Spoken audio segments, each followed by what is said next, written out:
Les 10 formes tantriques de la déesse.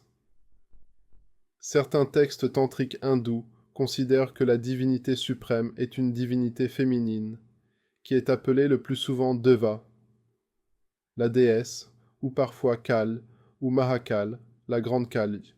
Cette déesse, qui est la mère de l'univers et la structure de tout, est adorée sous 10 formes principales, appelées les Mahavidyas, les grandes connaissances, qui sont à la fois des divinités et des modes de connaissance, vidya, de la réalité ultime.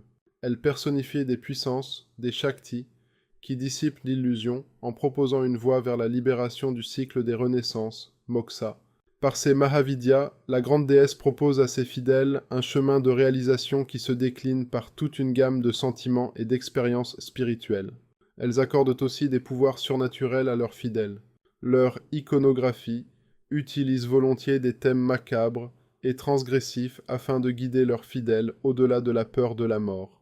Kali, la déesse du temps, ou la sombre, en sanskrit le mot Kala possède à la fois le sens de temps et de noir, est la première de ces Mahavidyas. Elle est la suprême puissance de la destruction des êtres et de la dissolution des mondes. Elle incarne aussi une forme d'éternité en permettant à ses fidèles de passer au-delà de la mort. Tara est en apparence très proche de Kali. C'est une déesse noire, associée à la mort et au champ de crémation.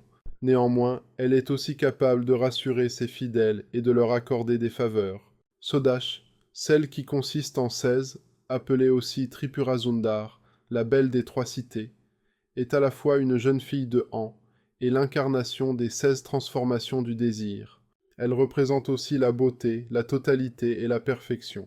Bhuvaneshvar, la souveraine des mondes, représente les forces du monde matériel. Présidant à toute forme d'expansion, elle délimite les noms et les formes et nourrit les mondes. Et celle qui a la tête coupée représente la puissance du sacrifice et de l'acte d'offrir. Bhairav, la terrible, incarne l'infinité des formes, des désirs et des émotions de l'humanité. Elle est aussi la puissance Shakti de Bhairava qui détruit inéluctablement.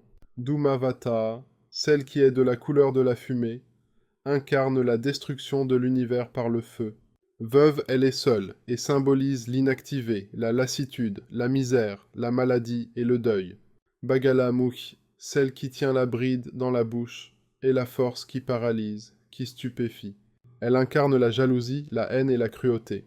Elle possède également le pouvoir d'inverser les situations et de mettre fin aux controverses en stoppant les flux de paroles. Matanj, l'éléphante, représente la puissance de domination.